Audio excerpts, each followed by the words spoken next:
course. How's camp going so far? Oh, summer 2016 has really been going well. It's even more dynamic than it's been in the past, and I think some of the key reasons have been we have Kiki Edgar now as our National Director of Operations. She's running camp this year. We have a very organized, structured camp system where now somebody who's been with us before is going to automatically be moved to advanced body leveraging and the technique associated with it, and those that are here for the first time were able to catch up quickly. So we have a lot of key people who've been with us for years, people like you and other D1 wrestlers, Davian Jeffries, Drew Morgan, Matt Mejia, and all these guys are coming back again and again. Now they're able to teach accurately what they've been taught has been successful for them. So that's been really great. We love the Elk Grove location. The town of Elk Grove has been fantastic. And now we have that really nice weightlifting facility adjacent Elk Grove Strength and Conditioning. And they've allowed us to use their facility and have worked collaboratively with us with JD Hawkins, which has been a big addition. So having that collaborative feel. And then we have a better SAT, ACT facility, and we've got the schedule structured this year so the people involved in that course have more time to work with her and more time to be proficient. And I must say too that the volunteer help, this year we put a program into place where people could volunteer meals or being on site at night in exchange for some discounts for camp, and that's worked extremely well. So the food quality and food choices have been much higher, and because of the Elk Grove facility size, we're able to have an expanded snack shack, which has allowed wrestlers to be able to buy things, more things that they wanted, but also included being able to buy protein and BCAA for recovery. So we've been really excited about that. So in terms of numbers, I think we're at 1,800. We have 2,200 scheduled, and as you've seen, we've had kids from 19 states so far, and we have more coming. We'll be at 23 states by the end of the summer. Is there anything new that we have learned since last summer?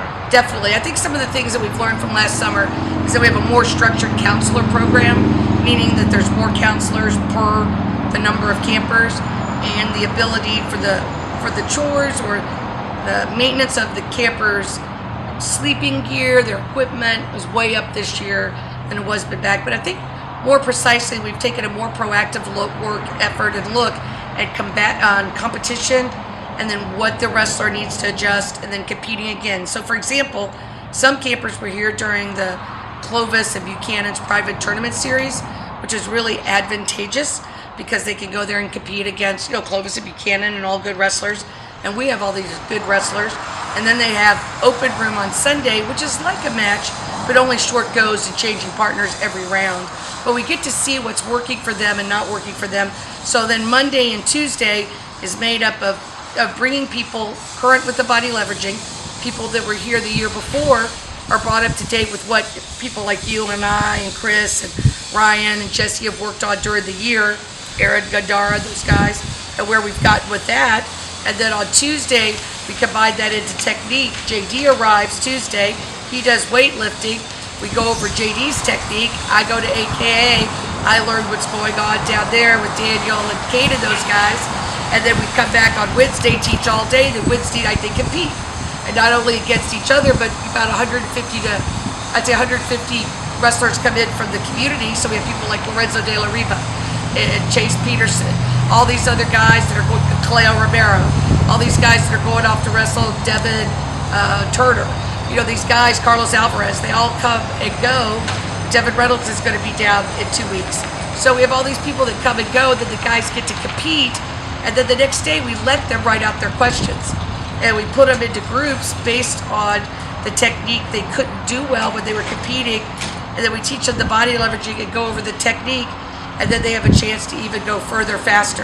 And then again, they have another chance, to learn more and practice them on Thursday and then Friday. So I think it's a really good process. And for those who stay over, then they get to compete again starting on the following Sunday at Open Room. And personal question, can you explain more on the body leveraging and how it works for wrestling? Because most people, when they first come, they kind of get intimidated first and doing all the gymnastics and body leveraging. Well, it appears to be gymnastics to them, and I understand that because the the names we use for the movements are those that people know from childhood. You know, front somersault, but now we're adding shot, or back handspring, now we're adding split shoot. But the way we use the body is not the same as it's taught for gymnastics. It is intimidating. I remember Daniel Cormier doing a video on Wrestling Prep a few years ago, and he said, when the interviewer said, what would be the one thing you would say, is don't get intimidated, that you'll be able to catch on. So what they find pretty quickly is that there's a whole series of muscles that you use in wrestling, but you don't use in gymnastics or every day, that have to be activated and developed. And then once you've used them, and someone explains to you how the movement works in a huge amount of technique, then they become wildly successful and they get enthusiastic to do it. Cool. And in terms of the ACT and SAT, can you explain more on how that works? From my perspective, it helped me a lot in terms of getting study. No, I think what happened for us with initially the original set of wrestlers that were at Stanford when CC and I first started, they had the athletic ability and the wrestling ability, but they did not have the test scores. So we saw that people were not tested well in California, and we didn't understand why. And what we came to find out was that the SAT and ACT scores, the SATs in particular, were 200 points behind the national average on per SAT per GPA. So what we decided is to provide SAT and ACT courses at low cost that would help people understand the logic of taking the test, so they could perform well on them, and then literally practicing taking the test. And then for the ACT, it's knowledge-based, so it depends on the level of your school profile. But we knew that if the athletes were taught what areas were going to be covered, what were the basic genre of the area would be covered, and then how to take that test, that they would do remarkably better, and it would be a good amount of time. I think what happens is, because going to college or being accepted to college isn't something that everybody knows how to do, parents and coaches, well, coaches are too busy, of course. Parents shy away. They always think, oh, we can do it next year and next year. Or they think their kid isn't going to be good enough because in 9th or 10th grade, you know, they're not competing at the level the parents want. But then what happens is they have a breakout year, they have the grades, they've got a good school profile, but they don't have the scores. And that's heartbreaking, because they could be going somewhere and receiving academic and athletic scholarship and get an opportunity to wrestle, whether it be D1, D2, D3, or NAIA, but they just haven't practiced taking the test. So we try to make it as low cost as possible.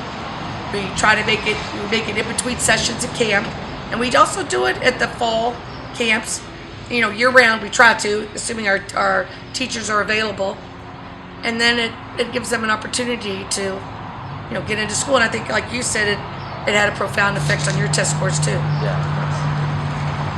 Can you explain more of the JD and your relationship in terms of? Yes.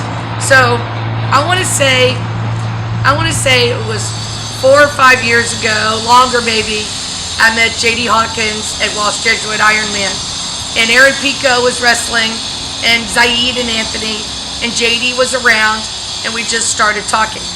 Well, JD, as it turned out, JD was working with a group of wrestlers in Southern California, and those same wrestlers were coming to me for camp, and he started to notice that they were getting, as he calls it, the wrestling was getting better overall by a large amount, and he could see that they were using their bodies better, and that they were learning better. And I was finding that the kids that interacted with JD had better attitudes, better manners, were athletic. You know, we're taught how to do things in an athletic way, that their movements were common sense based on wrestling, not convoluted. They weren't complicated, that they had a sense of logic about a match that made sense, that they were taught to wrestle by common sense.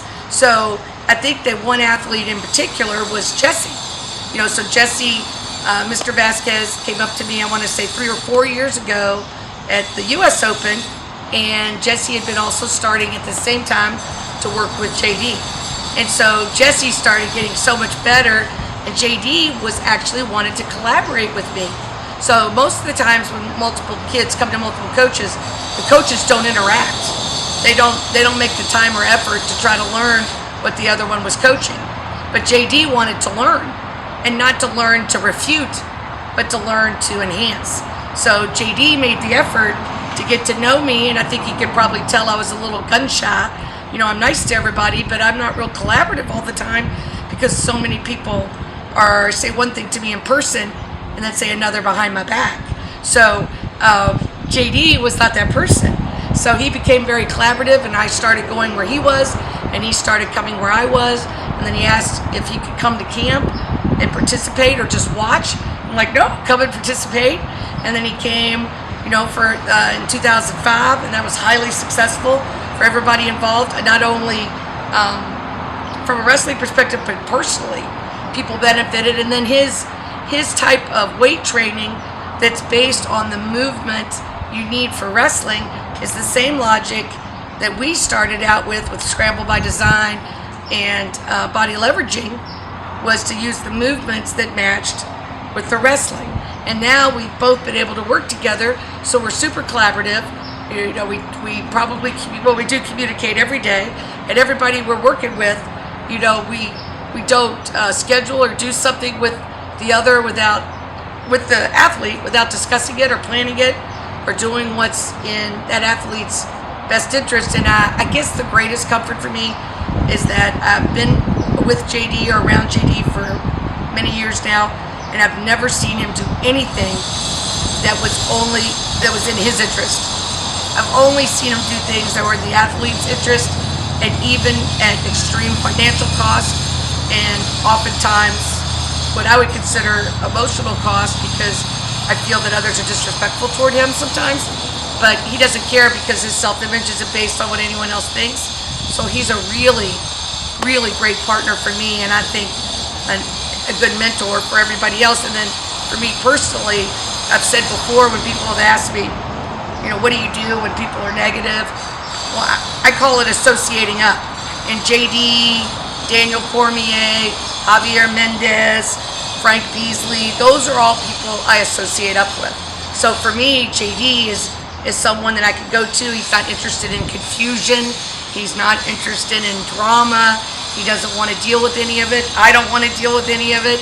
So I could stand right next to him and know I'm not going to get asked any question I don't want to answer. You know, sort of similar to what we had happen when we were at the Buchanan tournament this summer, when a coach got in the corner next to me who wasn't supposed to be there, and I explained to him 3 times I didn't want to speak to him, I didn't want to talk to him, and then he, you know, I couldn't get away from him physically, and once I got over next to Adam Tirapelli, I knew I was okay. And that's what I think of JD. You know, he's something where everybody who made some benefits from him. So I think we're really fortunate. Anything else you want to say? Well, I don't know. I mean, I think that it's been a terrific summer. I'm really excited about the results we're seeing from people who've wrestled with us a long time and going forward in either whether they're jumping from elementary to middle or middle to high school or high school to college. I'm really happy about what we've been seeing with the fighters and how well they're doing, and a lot of the body leveraging transferring over to how they transition from one discipline, Muay Thai or whatever they're doing, to the other. And, you know, I'm really excited about you going to school and all you've learned. And, I don't know, super happy. Thank you. Thank you. Thank you.